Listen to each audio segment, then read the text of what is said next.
Muito boa noite a todos.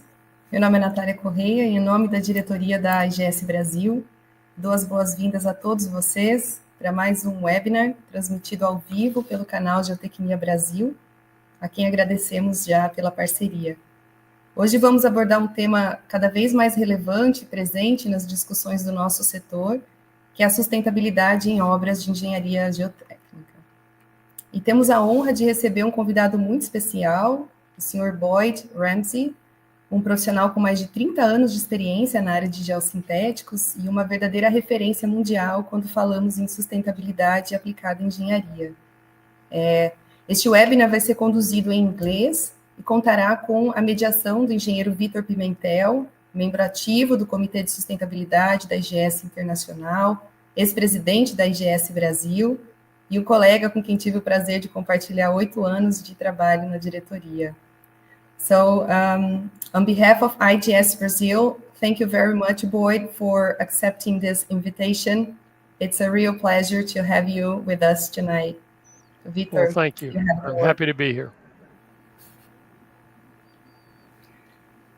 Ok, boa noite, pessoal, boa noite a todos.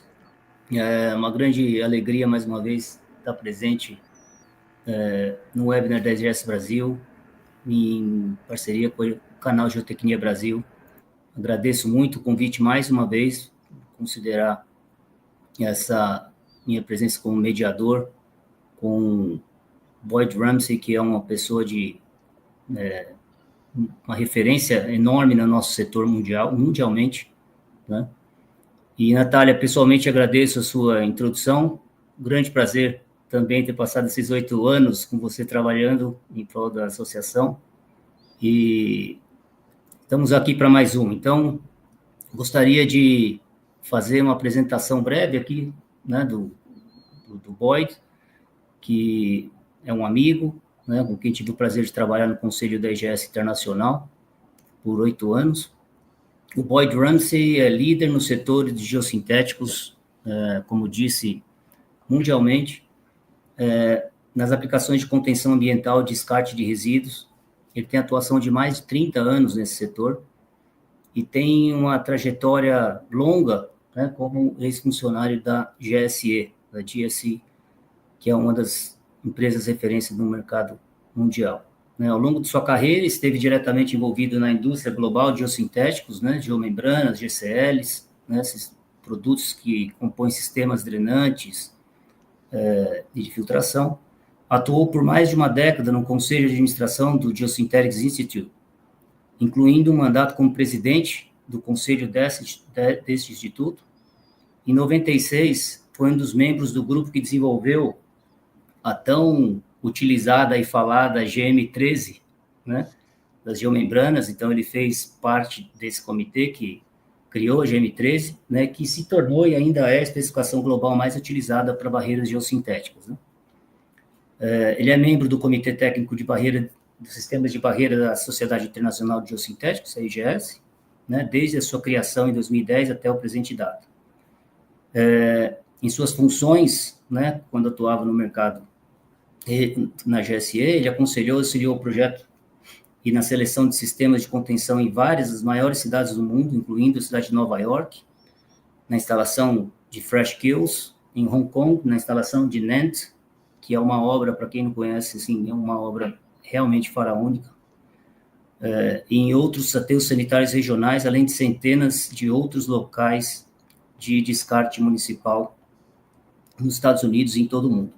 Além disso, ele esteve envolvido no descarte de resíduos perigosos em locais dos Estados Unidos, como do superfundo de Savannah River, em parceria com o Departamento de Energia dos Estados Unidos, em instalações de descarte nos laboratórios nacionais de Oak Ridge e Lawrence Livermore, entre outros locais. Atualmente, ele é secretário tesoureiro da IGS, da Fundação IGS, que é uma fundação criada para fomentar as atividades de educação da IGS Internacional e seus associados. Seus cargos anteriores na Sociedade Internacional de Geossintéticos incluem 2 mandatos de 4 anos como eleito para o Conselho da IGS e 6 anos como presidente do Comitê Técnico de Barreiras do IGS. Atualmente, ele é co-presidente do Comitê de Sustentabilidade da IGS, que é o tema de hoje, e ele é ex-presidente da Associação de Materiais Geossintéticos, a principal organização do setor para o avanço do uso geossintético nos Estados Unidos e mercados globais. So, Boyd, I just made your very brief presentation. I know that your experience goes beyond all that. That was the long version, Victor. And I have to believe, and you have to believe me that I have spoken about good things about you. So thank you so much, Boyd, for being here, for giving us the opportunity of hearing to your opinions on this very important matter that is being discussed all around the world with several technologies, construction technologies, including ours, the geosynthetics. So it will be a great opportunity for all of us to have this chance of hearing what you have to say on this. And after your presentation, if you give us a chance to make some questions and some Q&As, it will be very, very nice. Thank you. Happy to do Q&A too.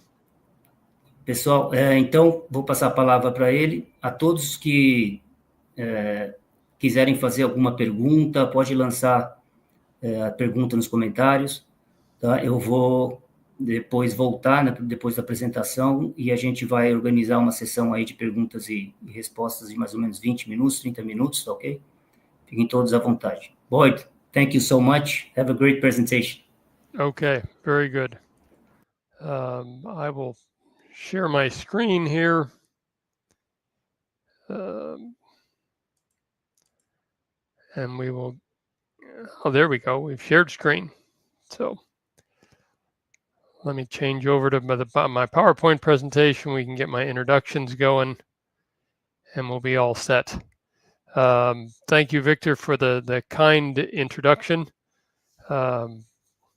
First off, my apologies. I have no Portuguese. I can't present in Portuguese. So I've told Victor that if I say something that is confusing or that people don't understand, he's to interrupt. And if you don't understand something that I'm saying, please make a note in the chat, and Victor can stop and interrupt me, because if one of you doesn't understand it, probably several others don't as well, and I don't want to be confusing. So this is me. I have a private consultancy. I'm a sole proprietor. I work all by myself now. As Victor said, I've been in this industry a long time, and you guys have asked me to speak about geosynthetics and sustainability, and I'm happy to do so. But I warn everybody that my message is not necessarily superb. Hang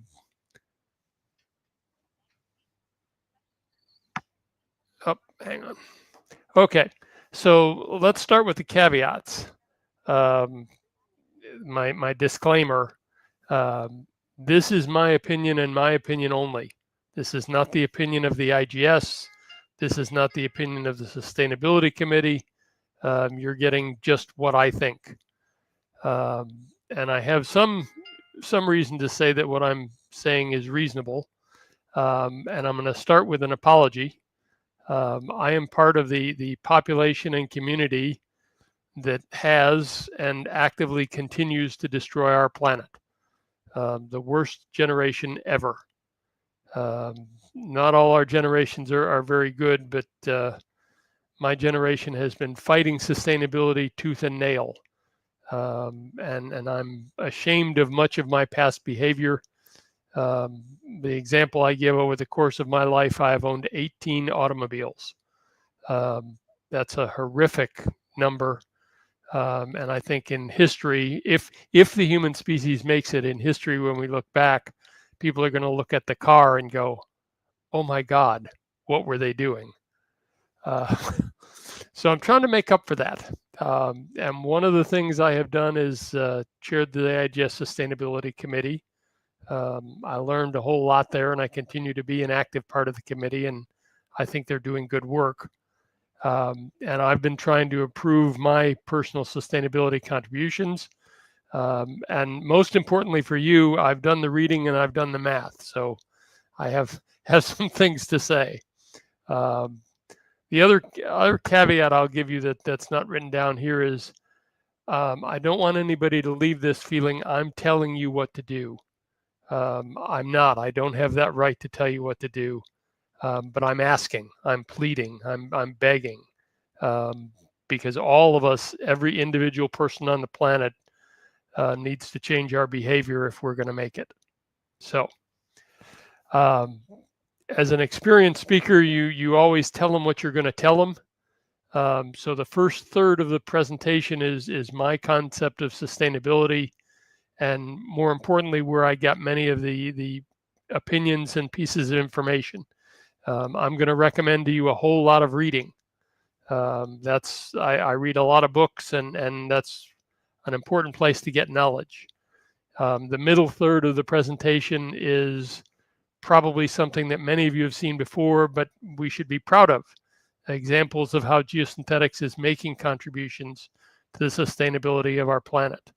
And when I say sustainability, an important caveat here, sustainability of the whole planet, not just the human race, everything and everybody on it. And then the last third of the presentation is how sustainability contributions are being measured, specifically for geosynthetics. And I think this is going to be new to almost everybody. So that's it. And I think that's a good thing. So I always start my presentations, or try to, with a quote from the Quran. And I won't read this. I assume you all can, if you're like me in foreign language, you can probably read and write the foreign language better than you speak it. But I start with a quote from the Quran because there's a certain type of American that reads the quote from the Quran and finds out that I'm quoting a language or a religious leader that is not popular in the United States. And they immediately freak out, and I want to identify those people so I don't have to talk to them further. But what's written in that quote there is very valuable. We need to propagate our knowledge and preserve it, and books are the way to do that. There's also a quote by H.G. Wells, a fictional writer, and this is absolutely true. Civilization is in a race between education and catastrophe. You'll see when I get to the United Nations Sustainable Development Goals, education is goal number 4. If people don't know what to do, then they're probably not going to do what they need to do. So it's an important thing. I'm going to talk a lot about truth, and truth is complicated, particularly in the current political environment. I use a few memes because I know that the younger generation communicates and speaks via memes, and I think most of them are very powerful for communicating ideas. And this is one of them. Truth is under assault in our current world, driven largely by our political leadership. But it's important to get to the truth, and the truth is complicated. It's not simple, it's not easy. Two opposing ideas can both be true. So it's something you need to be aware of. The other thing I'm going to tell you is that the test of a first-rate intelligence is to hold two opposing ideas. As I just mentioned, two things can be the opposite and both be true. And we have to, as intelligent human beings, we have to hold those ideas in our head and still function properly. So I'm going to talk about sustainability, but I can't talk about sustainability without talking about population.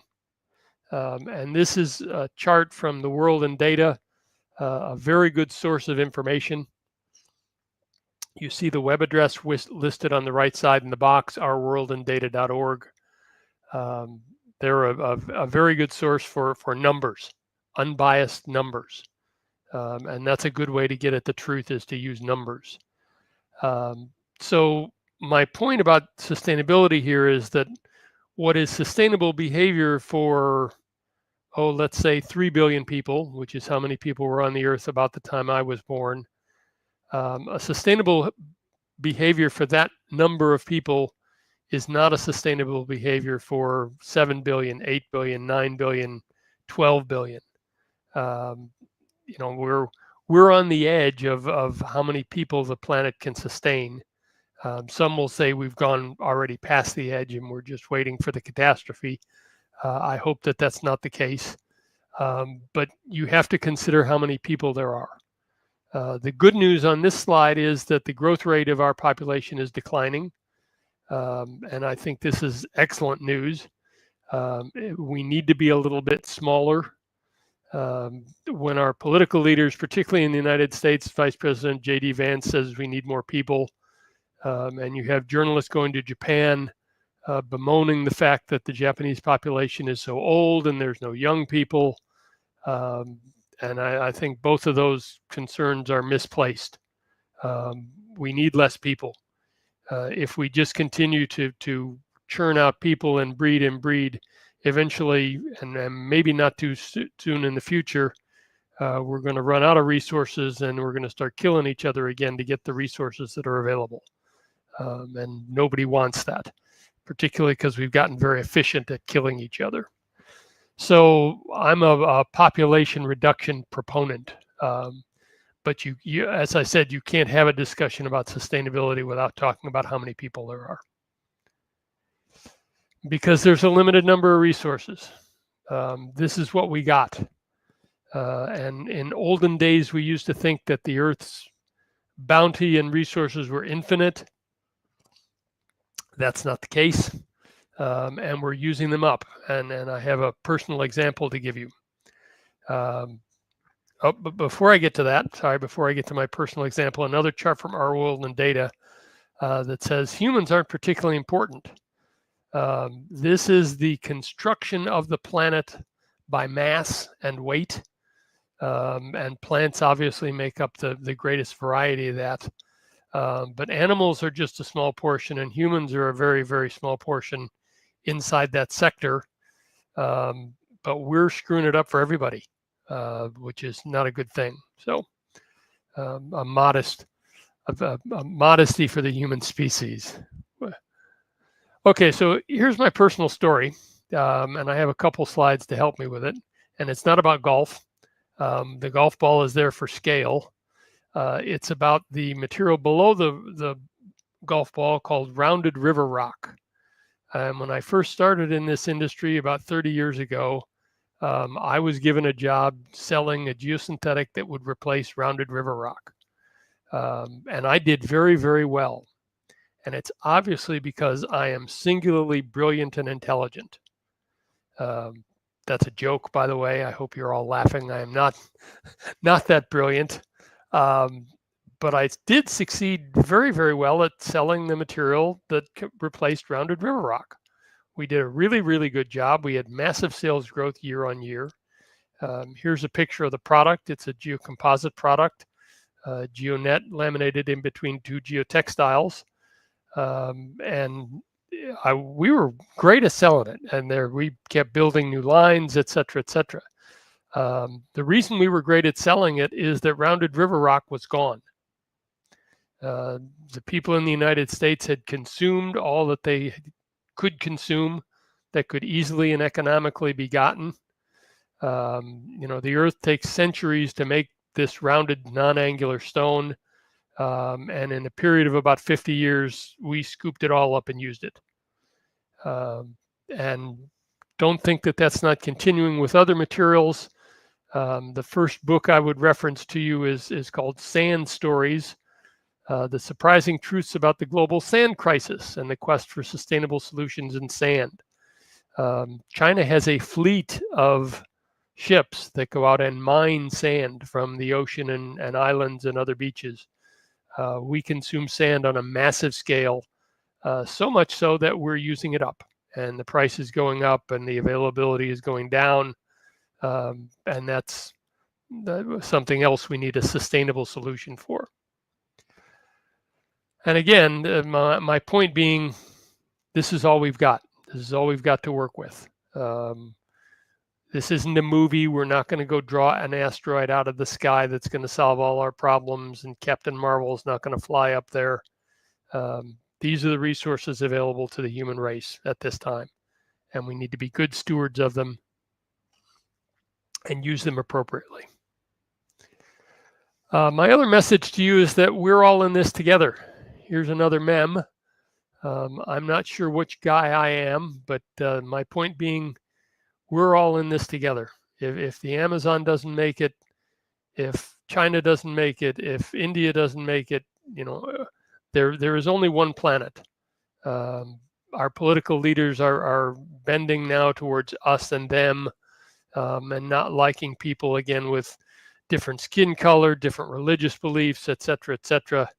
And I'm here to tell you that none of that matters. We are all citizens of the planet, and we all need to act and behave together. Because if part of us doesn't work, the rest of us doesn't stand a chance.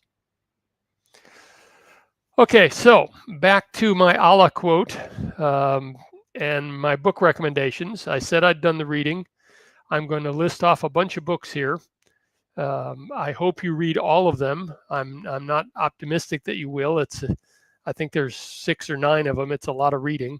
But if you only read one of them, you should read that first one called Thinking Fast and Slow by Daniel Kahneman, who recently passed away. It's a book about how humans think. And the way we think is very important.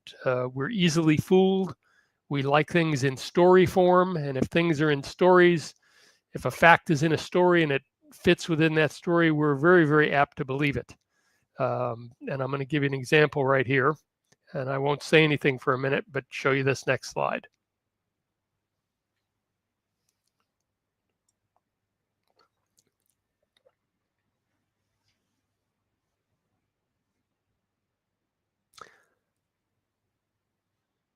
So I know English is not the native language, but hopefully you all reached out to the last sentence. And I would bet that 90% of you read this sentence. You will read this last fourth out of the 3 statements. We are easily led.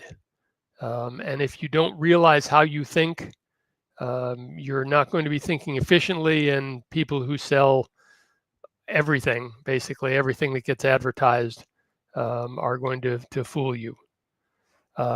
These other 2 books are about, again, much about human behavior. If Nietzsche were a Narwhal does a good job of explaining how we think as a group. I have 2 books on the list by Vlachal Smil. He's up in Manitoba. This one is called How the World Really Works. I'll speak more about him when I talk about the other one. So our crisis that we're in, so far as sustainability, has been foretold. If you want to read the prediction that occurred in the early 1970s, that is called Limits to Growth, Donnell Meadows. One of the other fallacies that were presented by politicians and economists is that we can grow our way out of problems. If we just continue to grow, all our problems will be solved economically, socially, etc. And that's just not true.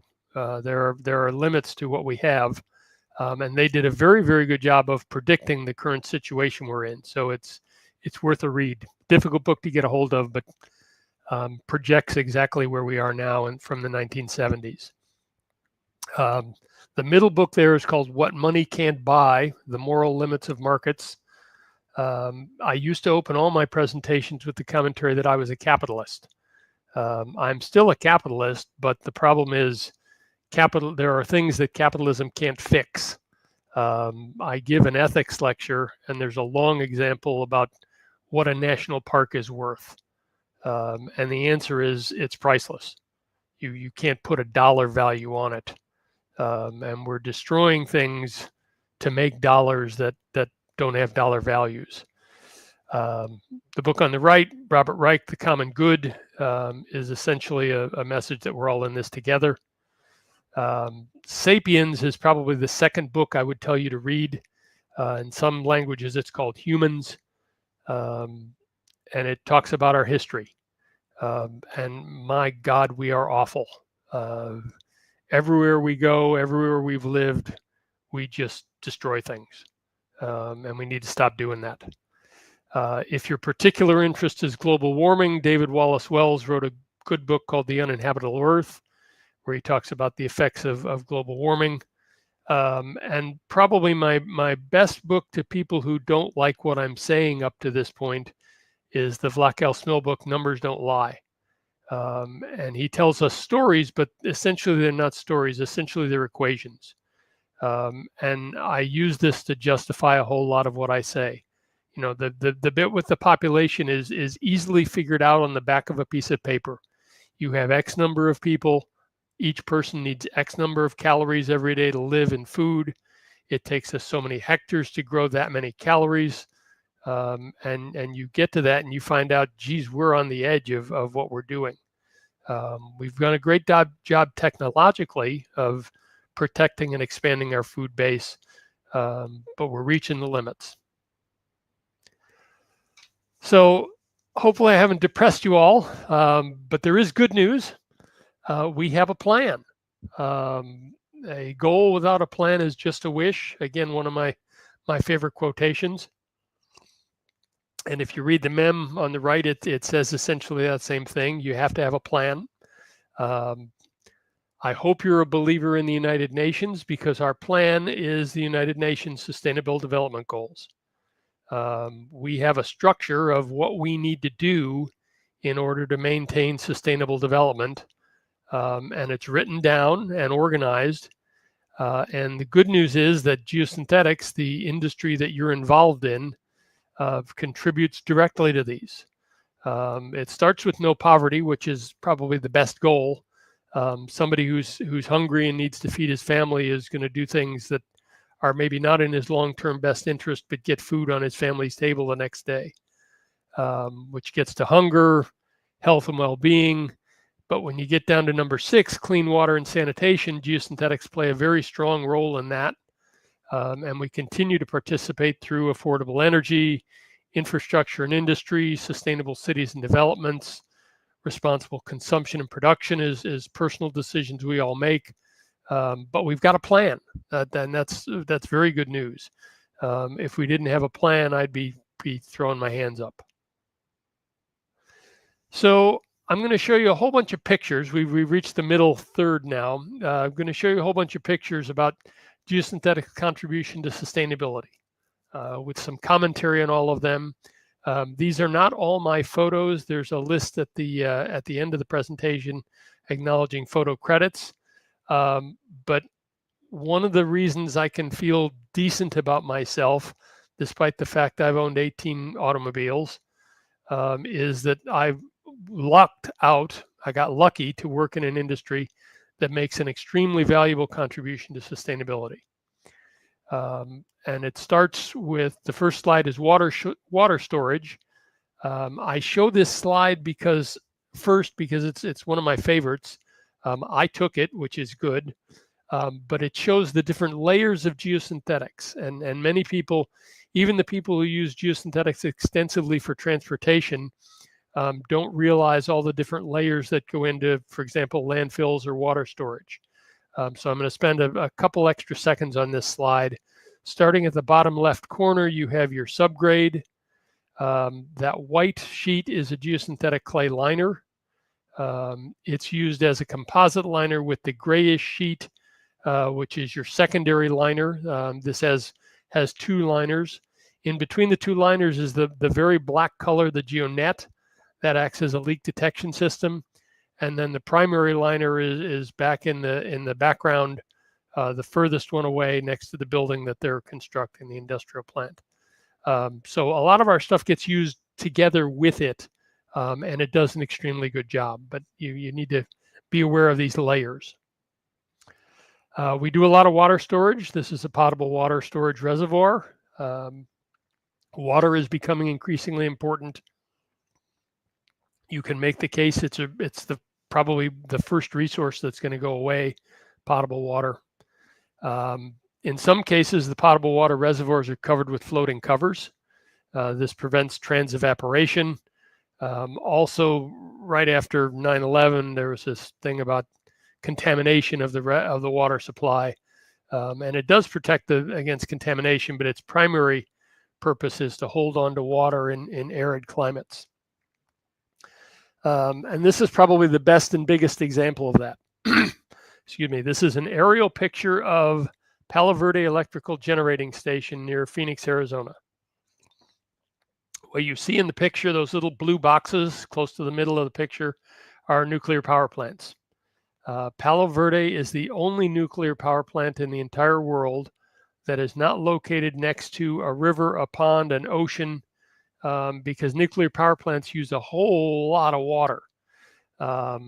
This is a good one in that all of the wastewater from Phoenix, where there isn't a whole lot of water to begin with, all of the wastewater goes out to Palo Verde and is treated, and that's what the plant uses as their source of operating water. There are huge ponds out there. Again, for scale, you have a nuclear reactor in the blue building. You've got a total of 1.25 square kilometers of pond. All of this is lined with geosynthetic. That's how they hold on to the water in a geosynthetic environment. The geomembrane lines each of these various ponds. Some of them you see in the white are out of service or empty at the time, but we make a huge contribution there.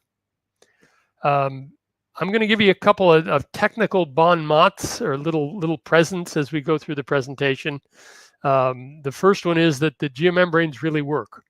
Not only do they hold the liquid for the Palo Verde nuclear plant and many other facilities and landfills, but if you don't remove the subgrade gas from an area that you're covering with a landfill, or excuse me, an area you're covering with a geomembrane, the geomembrane inflates like a bubble. So while you don't want these, they are news that the geomembrane is really working. It's providing a barrier. The picture on the right is actually a canal in Florida, and those concrete protection retiments that are over the geomembrane are about 10 centimeters thick. So that's the geomembrane with gas pressure underneath lifting up 10 centimeters of concrete. So what you really want to do is vent that gas. That's one of my first technical gifts for you. Another application for geosynthetics is district heating. We used to do this a long time ago. We got away from it and need to get back to it. It's very efficient. If you have an industrial process that generates a lot of excess heat, that heat can be used to heat a city. Steam lines, etc. You can store the hot water in a geosynthetic line facility. And in some cases, you do this intentionally because it's more efficient to heat a giant storage area than heat each individual house. Another power and utility operation is the pumped water storage. This is a white geomembrane where they're pumping water during low demand periods of electricity. They're all connected to hydro plants. And what you do is when you don't need to use all the electricity you're generating, you use that electricity to pump water from downstream to upstream. That way, when you need more electricity, you can release the water from the reservoir. And most of them are designed to do this on a daily basis. Another short digression. If you don't want to read books, something that'll get you a lot of information is this YouTube video. The gentleman is Scott Tinker, the speaker. He was speaking for the Alliance of Responsible Citizenship. And I got hooked into the video because it said, have you ever seen a lithium mine? That was their hook to draw you in and get you to click on the video. And my answer to the question is, yes, I have seen a lithium mine. I've seen a bunch of them. This is a picture I took of one of them in China. I spent 3 years in China as a technical director for a geosynthetic manufacturer. And the lithium mines are very, very, very, very big. I'm standing in the middle of 4 ponds that are just like the ones you see here. So you're looking at one of the 4 ponds. You see this sign here. Pay attention to that sign because the next picture zooms in on the sign. And now you see the sign in a little more detail, but you also see back here power pylons. These are high tension power lines. And the distance between each of these power lines is about 1 kilometer apart. So you get the idea of how big these are. And what they are is gathering lithium for all the electrical cars we're building. I am not one who believes electrical cars are going to be a solution to our problem, because we spend a whole lot of effort, money, energy into gathering the lithium for the batteries and a whole other set of rare earth metals that go into the operation of these cars. And then when you get done with it, it's just again, another place that humans have gone and destroyed everything. So, but I'm trying to be positive in this section. So let's talk a little bit about landfills. I'm in Paris right now, and I was fortunate enough to live in Paris for several years. In Paris, occasionally the workers go on strike. And the workers that pick up the garbage went on strike for 2 days. And you could walk around the streets of Paris and see all sorts of scenes like this. So a couple pictures I took. All of our garbage, all of our waste has to go somewhere, and it goes into landfills. And these landfills are engineered facilities. They all use geosynthetics extensively. Here you see the construction of a facility. They're placing soil over the barrier system. And this is probably the biggest area where geosynthetics contribute to sustainable success. We couldn't live as humans if we couldn't isolate our waste and put it in landfills. This is a picture of a landfill in China. These are becoming ubiquitous around the world. They will be and should be everywhere. The other good news about this is, and this is just my personal position, in a short period of time, we'll be going into the landfills and mining them for all the things that are in there. Rare earth metals, thrown away computers, et cetera, et cetera. This is a picture of a canyon landfill. Some of them that are built in rural areas or rugged areas are canyon fills. Again, you see the scale here. Here's the ocean on the side. So these are big things. And they hold very dangerous things. This is a picture I took at the Oak Ridge National Laboratory. This is a new landfill cell that they're building that's going to contain low-level radioactive waste. We're working at night. Here's my second technical bon mot. We're working at night because we don't want wrinkles to be present in this geomembrane. You've seen some of the pictures that have had a wrinkly geomembrane. The better, less leaking geomembranes have no wrinkles. And this is just thermal expansion and contraction. So if you work at night, when the sun's not out, it's easy to keep them flat. But some of the nastiest things that humans create in terms of radioactive materials can be stored in geosynthetic line facilities. Here's a mining facility. I'm going to talk about tailings dams in a little bit, but this is actually water storage. But I would bet eventually it's going to turn into a tailings dam. But it's mining is an area where geosynthetics are extensively used. Dredging, dewatering, where you can use a geosynthetic three-dimensional structural container and dewater materials, remove sludge from the ground, or excuse me, remove sludge from the river and actually create ground. Here you see a picture of a bunch of dewatering batteries. Used in erosion control. This is a picture of a concrete impregnated geomembrane used to prevent this planned creek from eroding.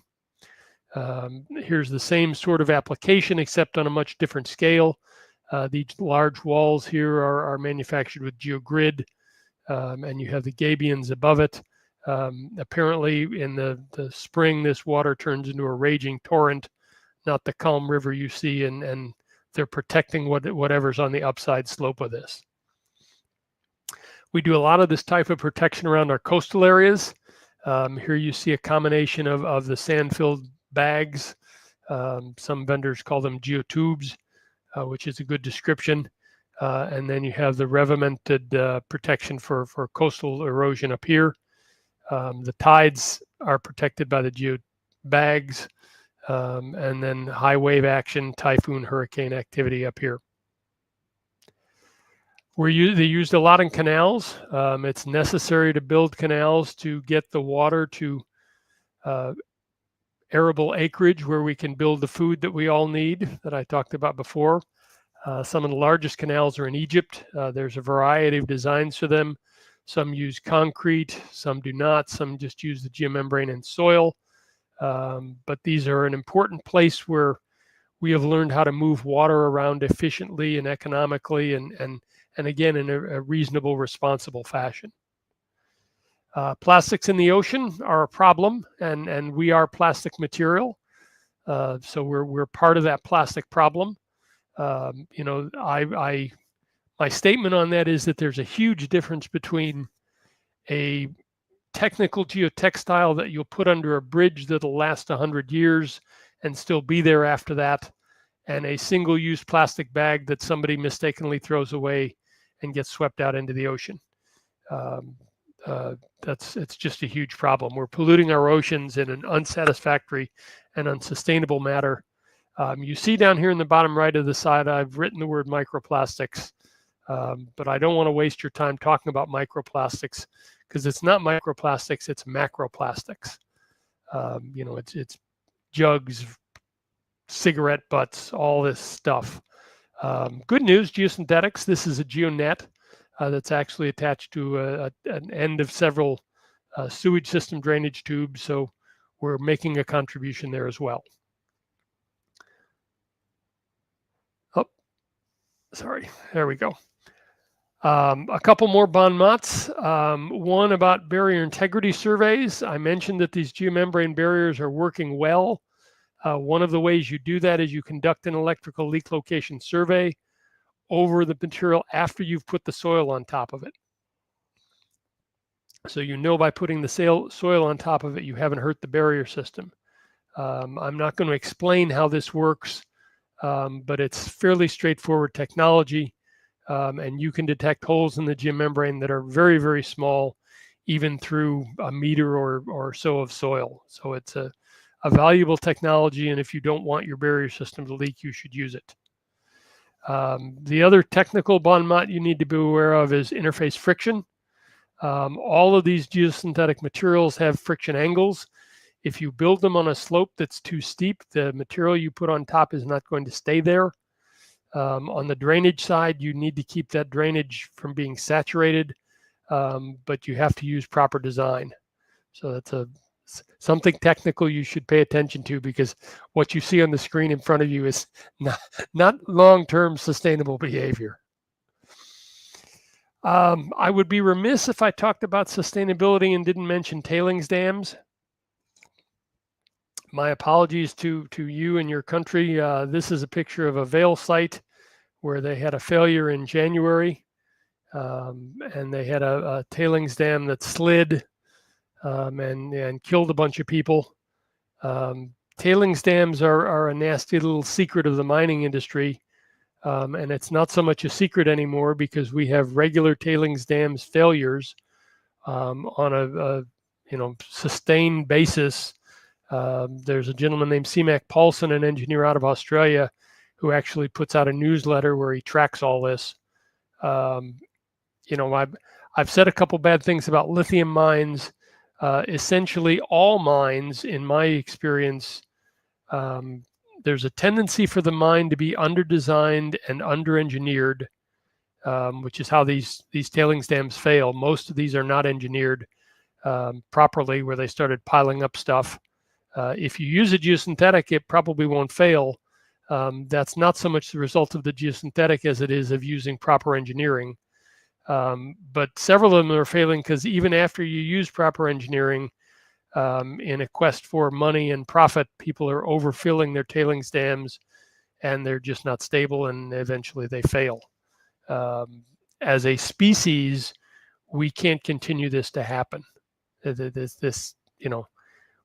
We need to do a better job of mining cleaner and returning the land to what it looked like before we took the things we wanted out of the subgrade underneath. So, Boyd says that geosynthetics are part of the solution. Is that true? Should you necessarily believe me? Well, I've mentioned numbers several times, so let's use our numbers, shall we? Lord Kelvin said it first: if you can't measure it, you can't improve it. Peter Drucker popularized this in a business book: if you can't measure it, you can't manage it. So we need to measure the sustainability contributions of geosynthetics. And the good news is we're quite far along on this. There are ISO standards for all of these protocols for things called environmental product declarations, which I'll get to in just a second. But there are ISO standards that everyone around the world should be using for things like life cycle assessment and reporting greenhouse gas emissions. And the standards are here. You can get a copy of the presentations. But the first thing is we have to all be doing it the same way. And the good news, there's a methodology for us to do it. The result of this is, for most products, something called an EPD, or Environmental Product Declaration.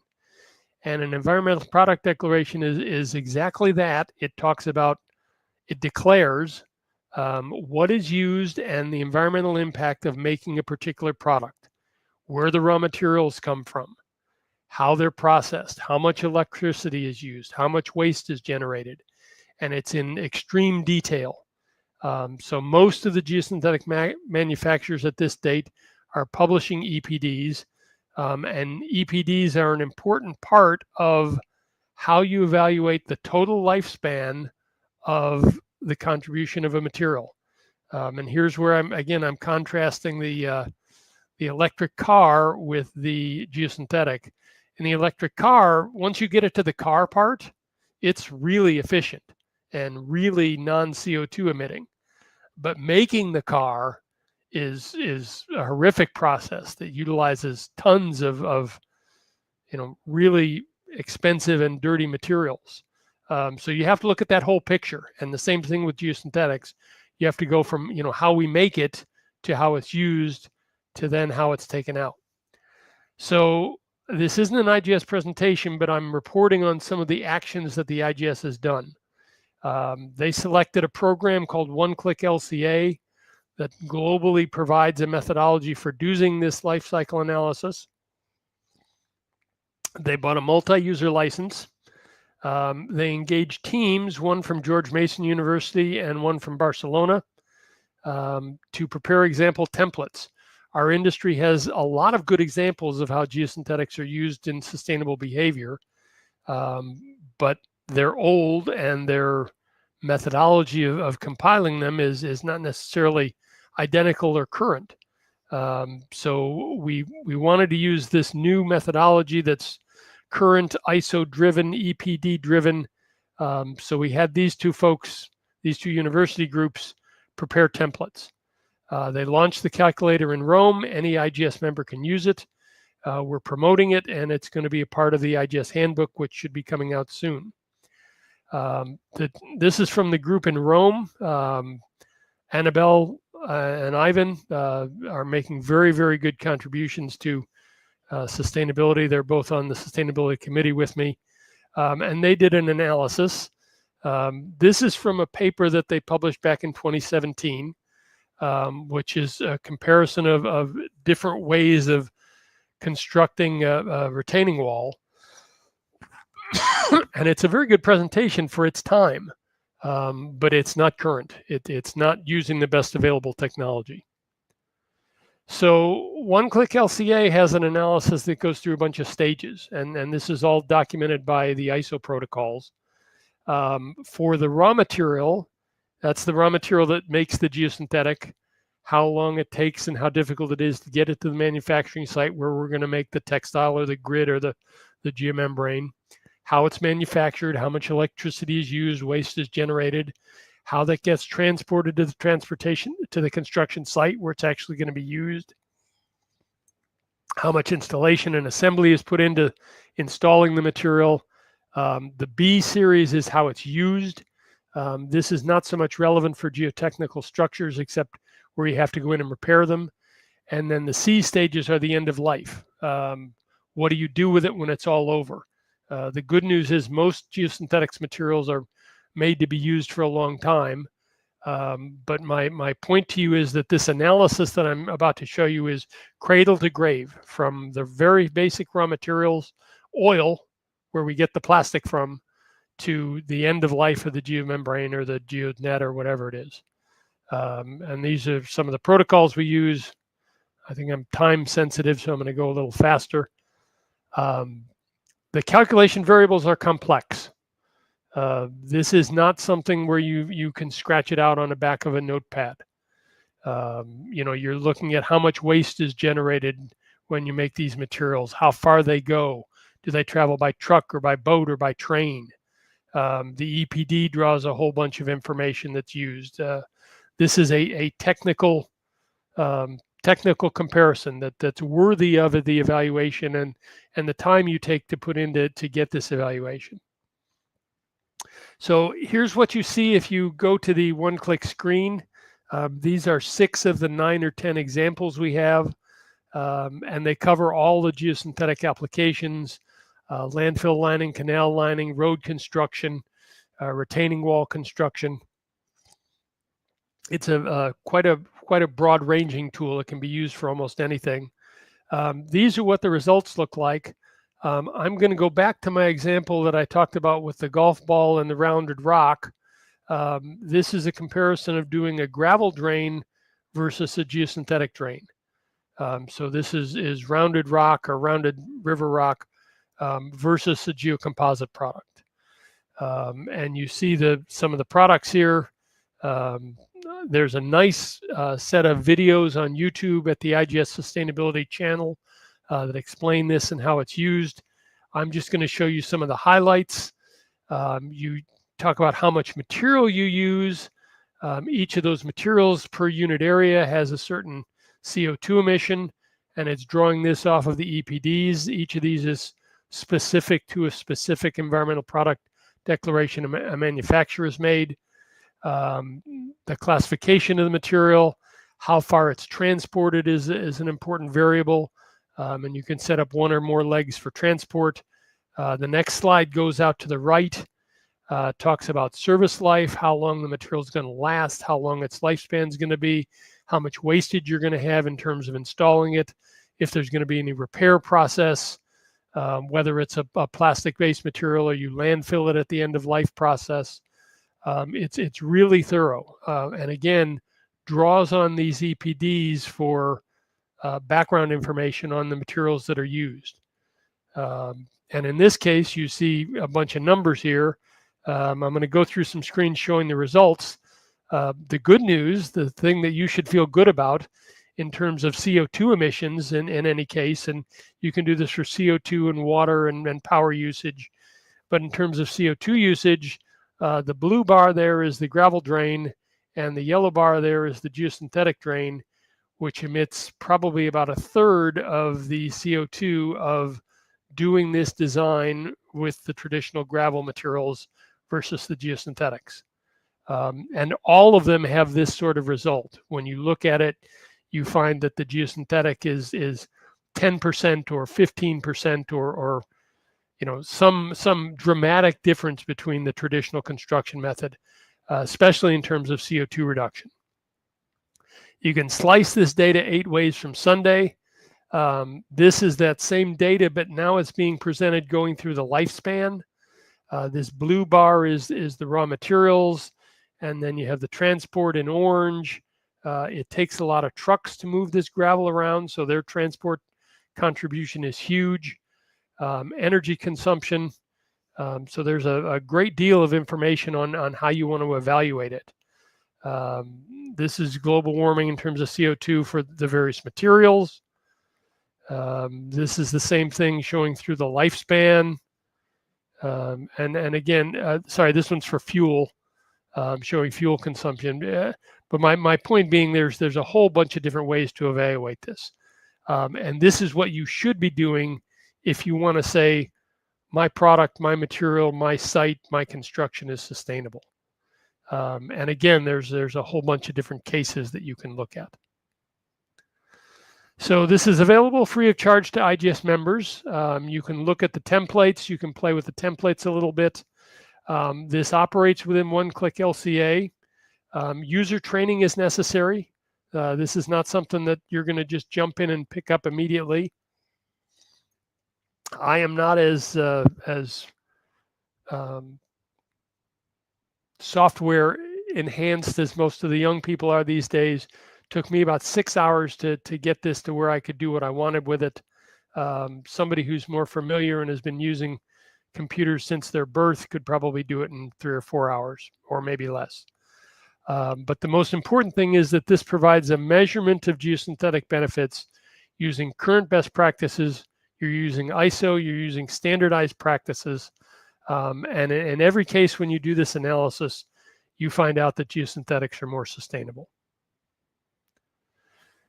So what do I want you to do?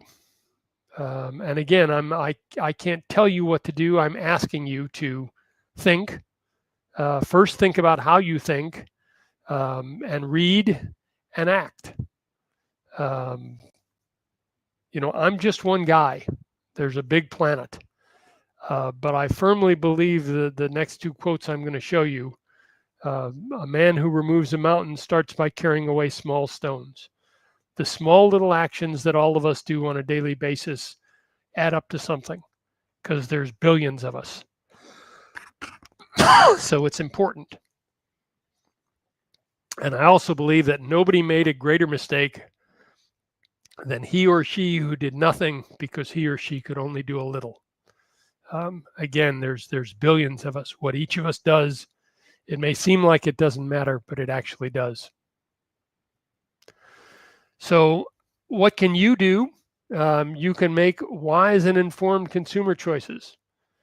You can use proper transport, proper packaging, eliminate single-use items, use more public transportation, less automobiles, don't fly. I try not to fly at all. I've flown once in the last 2 years. Not that I'm a saint. Again, I've got a lot of back poor sustainable behavior to pay for. Use less automobiles. Again, you don't own 18 cars. I'm ashamed of that. But that's one of the big drivers. Transport is a big sustainability contributor and resource consumer. Recycle, recycle, recycle. Think before breeding children. God, I beg you, please, not more than 2. We just can't sustain that any more people. Engineer and design with sustainability in the forefront of decision making, because whether something is sustainable or not is important, but we have to measure it. We have to quantify it. You have to give economic factors proper consideration, but they're not the only consideration. The economics and sustainability, one of the big problems we have is the disconnect between economics and environmentalism. People are allowed to walk away from things like tailings dams, things like gypsum stacks, because the company declared bankruptcy and there's nothing we can do with it. That sort of behavior needs to stop. But I'll hop off my soapbox since I'm down here at the end. Some acknowledgments, some photo credits. Again, this is not an IGS endorsed position. This is just me talking. But I was allowed to use many of the photos from the young members, the ASICS chapter, and some of the organizations in our industry, as well as some individuals that I'm proud to have worked with over the years. So this is me, and that's the end. And I'm happy to take questions or talk for a little while at least. It's getting close to midnight here in Paris, so I don't want to talk forever, but certainly for 20, 30 minutes, I'll be happy to entertain your questions. Thank you very much.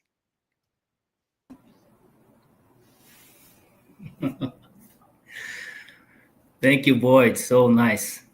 Thank you so much for this brilliant presentation. I'm thinking how difficult some of the recommendations you make they are for us to implement on our daily lives. Others are much more possible, some of them, but for sure everything you've presented make us think on how selfish we are and how we can do the same things that we've been doing for a long time in a different way. And that, I think, it applies also to how you build and how you build with the same materials that our industry is used to build, like steel, cement, plastic, and so on. So I think there is a way of doing things differently. Yeah, geosynthetics are a win. We use less resources. We're cleaner. We last longer. It's a really good product.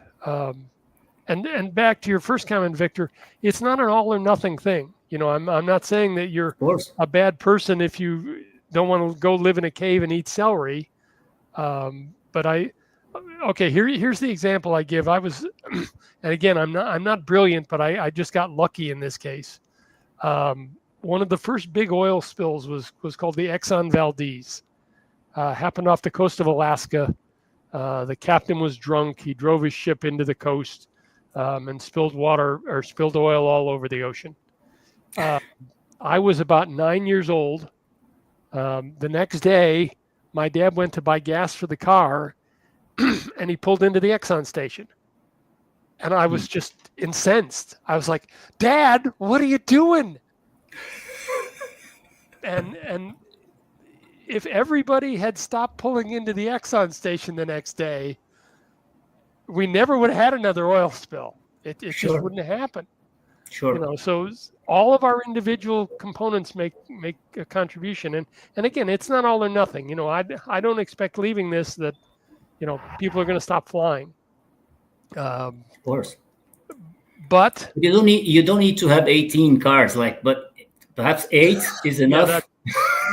I feel bad about that. I feel awful. No, but I think the like you said, there's one thing that makes you feel better about this is like knowing that looking behind and looking forward, you've invested a lot of your time and knowledge working with the technology that we can finally calculate and define a common variable to compare with other technologies and see, look, we are investing time on understanding a technology and applying a technology that is really sustainable. I got lucky. Yeah. You didn't know what you're doing, but finally you found an excuse now. Yeah, I got lucky and got put on a good path. Something I didn't mention in my presentation that I think is a really good sign.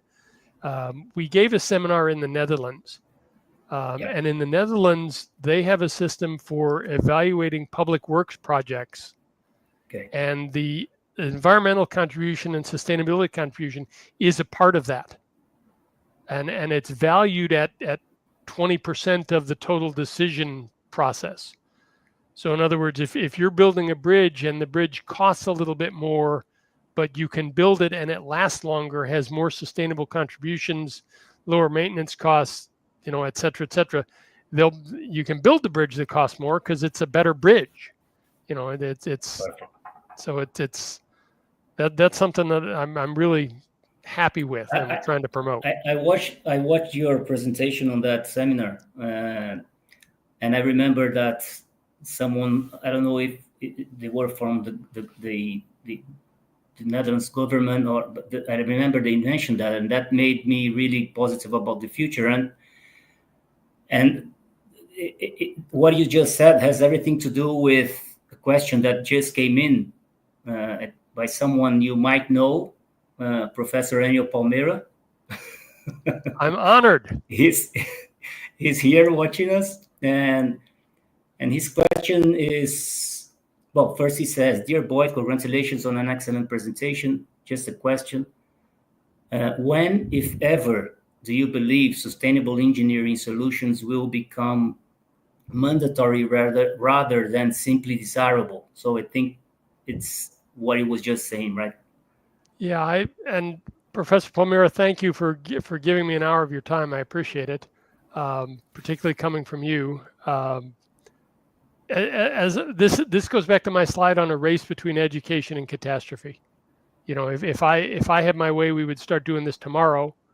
And if we start doing it soon enough, we won't have these big wars over, water, resources, rare earth metals, et cetera, that are, I don't want to say they're just around the corner, but when you look, you can see them, and it's a very bad thing.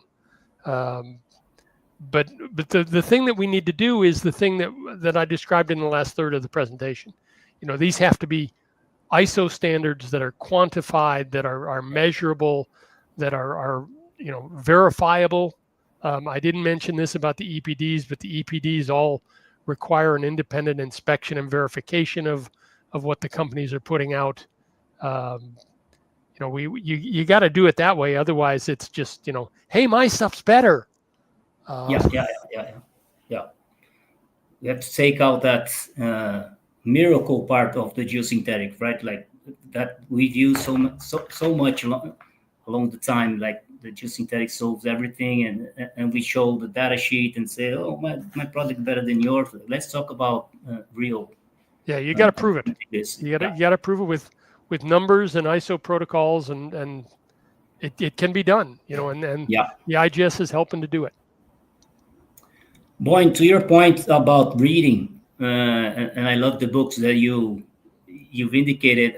If you let me, I can share this with all the audience later with just writing down the name of the books that you mentioned. I think sure perhaps people didn't have a chance to note down all the details. But there's one book I read recently. I don't know if you've read or if you agree with it or not, but it called me attention on the way, in the sense that, and the book is How to Prevent a Climate Disaster. It was written by Bill Gates, and reading that book, he presents a concept of green premium for construction technologies. And this concept talks about how much an industry, let's say the steel industry or the cement industry or the plastic industry, still have to invest to make that technology zero emission. And he makes a comparison among those three specific materials: steel, cement, and plastic. And it was really interesting to see that. And he shows some numbers of how much CO2 is emitted when you produce 1 ton of cement, 1 ton of steel, and 1 ton of plastic. And the numbers are amazing, because plastic is less than 1/3 of the cement, less than half of the steel. And he says that plastic, because it embodies the CO2 during the whole life cycle of the product. So if you have a long-lasting plastic, it was like he was talking about geosynthetic, but I'm sure he doesn't know about it. I don't know. I'm not sure, but he might not know geosynthetic in detail, but he was saying that perhaps plastic will kind of, because of this, replace or be responsible for replacing part of the applications of cement and steel. So I wanted to hear your opinion around that, because geosynthetics, they can be applied on really innovative and sustainable applications like you showed, but they can also be applied in common applications to replace common materials, like we do with sand, like we do with earthen materials. We can replace steel, or we can replace cement, or we can enhance that or diminish the use. So what is your opinion about that?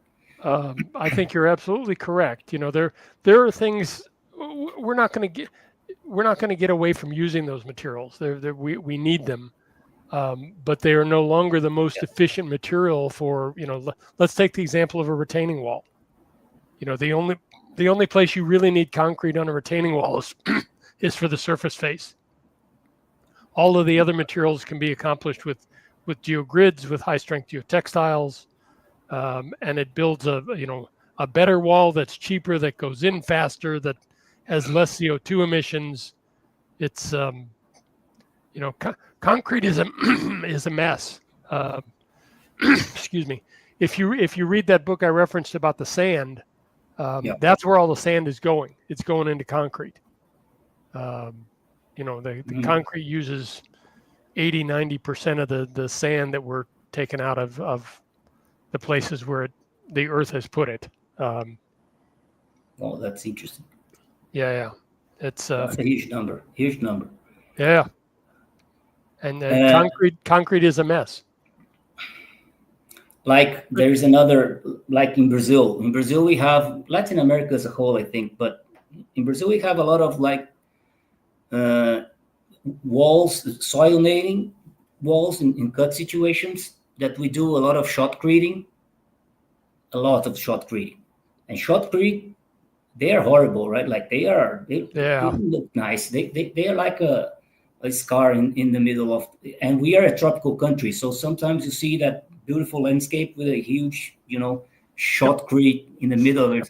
And today there are green soil nailing, right? You can use the concrete in the nails, you can use the steel in the nails. Of course, we won't replace that, have other technologies, but they are okay there because we don't use so much in nails and but in the facing we can use geosynthetics, geomats, and things like hydromats to make it green. So I think there are a lot of opportunities for geosynthetics to replace these materials. And absolutely, we've got a really good story to tell. Yeah.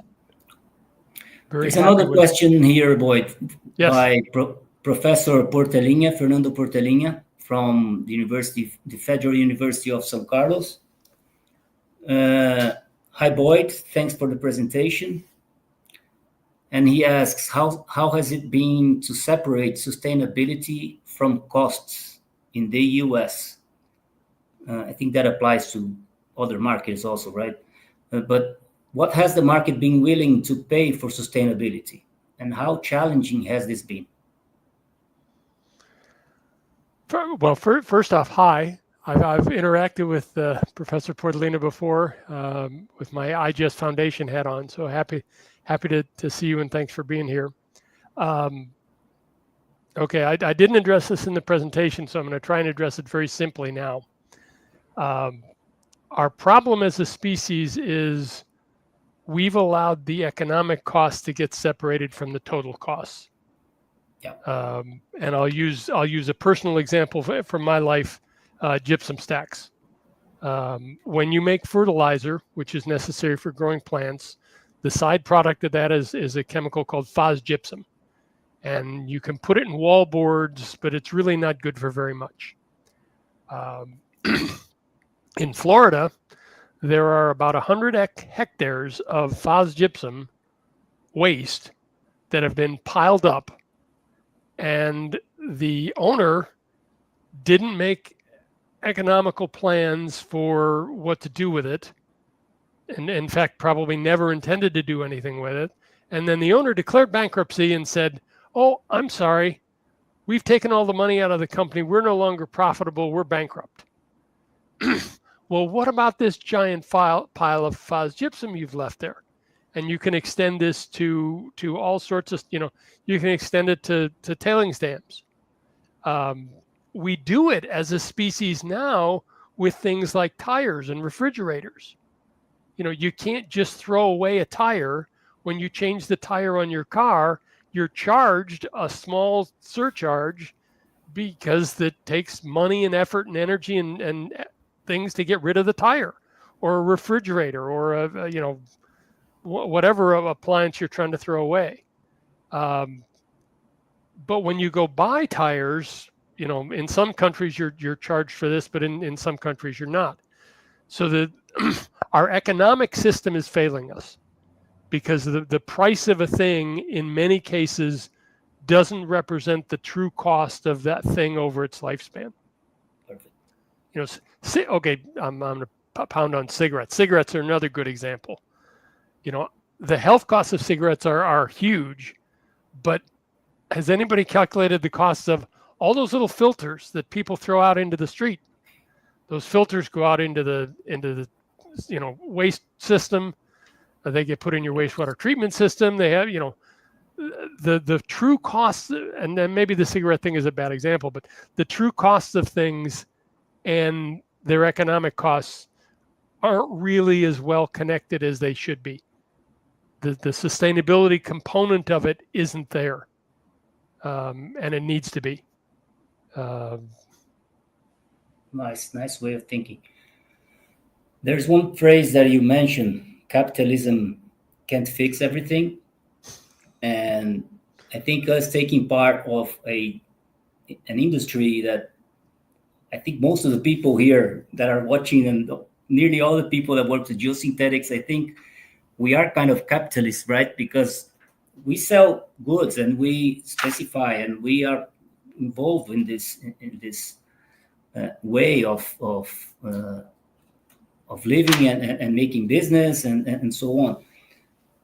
And one thing that worries me about, but and I'm sure I'm a capitalist also, but one thing that really worries me about capitalism is that money tends to accelerate things and accelerate decisions, and accelerates decisions overseas also, because money travels much faster than other things. You wire transfer money and take a decision on the other side of the planet like this. So when you don't have like laws or regulations put in place that will try to orientate these decisions that money make, I think that's when the danger about capitalism occurs.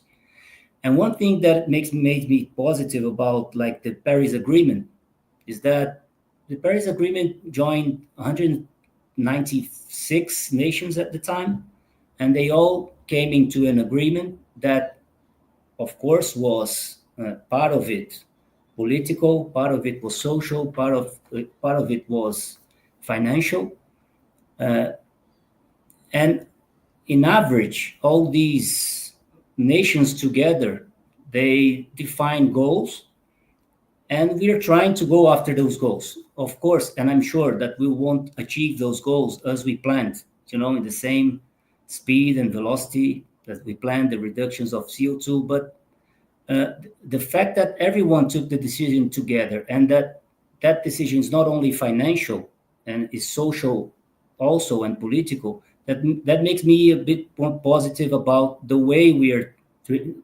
drilling our paths on reduction of CO2. In that regard, Boyd, I know there is a country among those 196 countries that you know well that have recently decided to just, ignore that agreement. And I'm not talking about politics here. I'm just talking, knowing the American market and knowing the American economy. If you think that decision can really be impactful on the delay for the other countries achieving the goals they have set in the Paris Agreement. Well, multiple parts to my answer. The first part is, there's a few countries that have more impact because they have more people. China, India, Indonesia, U.S., Brazil. There's a reason there's a G8 meeting and a G20 meeting, and that matters. The bigger answer to this is we're all in this. We have to recognize we're all in this together. And that lesson is going to get played out. There's where the current thing we spent the last 3 weeks talking about tariffs, but there's a guy named Thomas Friedman who wrote a book about how interconnected our world is. There are very few things that are made in one place from one thing that is there. Many things in the developed world are, it's cheaper to do that part of the construction in this country, and then we move those materials over and we do this other part of the construction in this other country. And our leaders have to recognize that we're all interconnected. And as far as the activities of the United States, my meaningful response to that would be, there's a reason I live in France. Okay, boys. Okay. There is a question here from our friend Julio Zambrano from TRI Brazil. Julio works with Sam in TRI.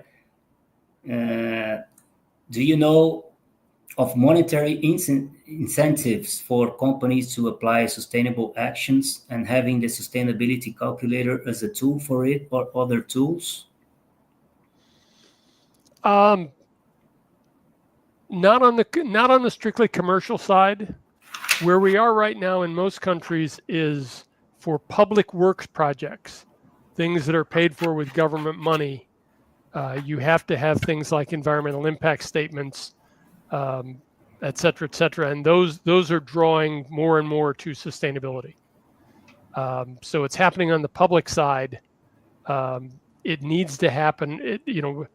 I haven't talked much about acceleration, but we need to accelerate that onto the private side where, if you want a permit to build a factory, you can't just build the most economical factory. You have to build the most sustainable factory. Mm-hmm. And there again, there's a chicken and an egg thing here. You need the ISO protocols and the standardized methodologies if you're going to make people make business decisions based on these factors. But my message to you now is we have them. We just need to use them and propagate them and get the regulators and the governments to require it. Yeah, I think there are some questions that came in the same direction, and it's something that I was going to ask if they didn't ask, and I would rephrase that as, when is Geosynthetics really getting the credit for the carbon credit it generates, And because when we use the calculator as you just showed, and I have done that myself, and I compare like a concrete retaining wall compared with an MSC wall with GeoGrid, I've come into a number that we can reduce the emission of 1 ton of CO2 equivalent per square meter of wall, something around that. Yep. When you consider everything. And when we look, now thinking on the financial side of things, and that's where I think we want to see that credit really accelerate in that sense. When we see the value of one carbon credit around the world in the different markets that are already regulated, you can get to $100 per carbon credit. Like if you look at the stock market for carbon credit in Europe, it's around $100 per ton of CO2 emitted. And if we make a direct relation of, if we save 1 ton of carbon credit per square meter of wall, and in Europe it values $100 per carbon credit, when is this gonna come true? We'll be able to use those numbers in favor of the technology when we compare to others. I know this is very naive. Yeah. It's very naive. No, it's not naive. It's not going to happen in the short term, but these numbers, they really impress. Yeah, and that's what we need to do. And it needs to be the same in Brazil and Europe and Australia and India. Not exactly the same, but not completely different either. And okay, I've given recommendations for a bunch of books. I'll throw in one more. The last book I read is called Factfulness, and I can't remember the author's name, but that's a much more positive book. And he talks about this. He talks about how fast we're changing things. The idea of marrying carbon credits to emissions. That's not. That whole idea is probably only 20 years old, 25, maybe 30. And already we're moving forward with it on a very fast basis. We need to move faster. Mother Earth is moving at her own pace, and we don't know when she's gonna do something particularly violent. And then quicker is always better. But we are moving in the right direction, and we just need to get everybody on board the boat that we're all in and get there as quick as we can. I think there's one thing that has happened with, like with the Paris Agreement and everything that came after that, and is that we've created a common variable for everyone to look at. That is the CO2 equivalent. Yes. And so the CO2 equivalent, it's a new variable that everyone is getting used to it, right? When you buy a air ticket, for instance, you pay for the luggage, you pay for your seat. And do you want to make it zero emission? Okay, can you pay for like $20? So everyone is putting their own, is having their own contact with the real value, money-wise, of CO2 equivalent. So when people, I think it's my opinion, when people get used to this common variable, they will be able to compare the potential of sustainability among different things, and then I think when this happens, geosynthetics will be in a really good position, because the numbers you show and the numbers that the papers that are being recently published, they show that we are 90%. That has a 90% potential of reducing CO2. All of those analysis, every case, the geosynthetics are, not, and I'm not talking a little bit better, way better. It's way better. Yeah. Okay, boy, that was such a nice talk. Let me give you a final message here that comes from our president, the president of IGS Brazil, Professor Maria das Graças Gardoni. She's watching us here, and she has sent you two messages. One says that IGS Brazil thanks you for taking the time to present us with this excellent lecture. Congratulations. IGS Brazil currently has a sustainability committee that has been working hard on this proposal. And she also says that IGS Brazil would like to thank the IGS Foundation, because you've been very active here, helping us on investing in education and together with IGS Brazil. So through you and the past president, for all the financial support it has provided for courses and symposia. This is the message from our president. Thank you very much, Maria. And I would thank the donors to the IGS Foundation who've made that possible. And also Maria for her contributions to the particularly, she's made a bunch of contributions, but particularly the digitization of the Educate the Educator content. For all the things we're talking about, if we teach the professors and they teach the students, we're going to get there quicker. And she made a very important contribution to that. I think IGS Brazil is the chapter that most organized the ETE programs around the world. Yeah, you guys are leaders in that. I think it's 6 editions, and we in Brazil, I must say, boy, and I know that everyone agrees with me here that there is a responsible for that, and that's Professor Gardoni, because she's really, she really loves this program, and she's so excited about doing it every year, and we're going to have another one this year. It's the 7th edition. So you guys are fortunate to have her. She's a great lady. Perfect. So Boyd, thank you so much for your time. I know it's very late where you are. That's okay. I'm going back to bed. Everyone here, no one is worried with you that much because you're in Paris. So a lot of people would want to be in Paris. It is a nice place. So it is nice. You. Good to be here, and spring in the Northern Hemisphere. So we like that part too. But I'm joking. I know it's a great effort for you to be here at this time, and hope to see you personally soon. And you're always welcome to Brazil. I'm just going to finish in Portuguese here, okay? But go ahead. Again, I'll just hang on. Ok, thank you very much, Boyd. Bom, pessoal, então chegamos ao fim de mais um webinar da IGS Brasil, em parceria com o canal Geotecnia Brasil. Eu queria deixar os agradecimentos mais uma vez pelo convite a mim e ao Boyd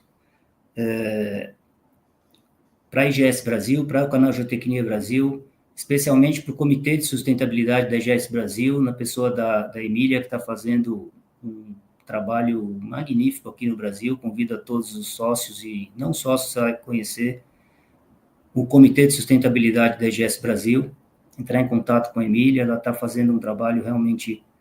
Na verdade, era para ela estar aqui hoje, ela teve um imprevisto pessoal, não pôde participar, espero que esteja tudo bem. E, por fim, queria dar uma notícia de primeira mão. Oh, boy, I have a news for you also. I'm going to translate it later. I'm saying Portuguese first and then...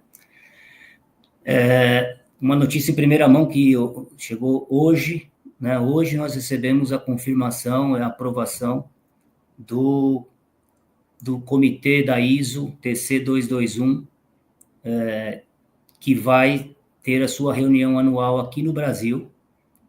Isso é uma grande alegria para a gente, Geosynthetics. Para quem não sabe, o TC 221 é o comitê da ISO que trata dos geossintéticos e tem reuniões itinerantes no mundo inteiro.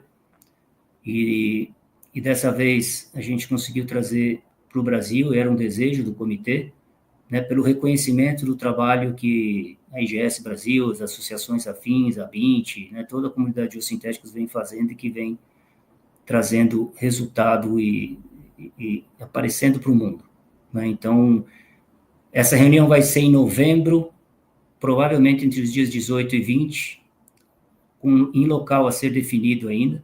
A gente vai informar a todos, e a IGS Brasil, obviamente, já declarou apoio e faz parte da comissão organizadora desse evento, dessa reunião desde o princípio. Então, Boyd, just to say that today we've received the confirmation from TC 221 that the next annual meeting will be in Brazil next November.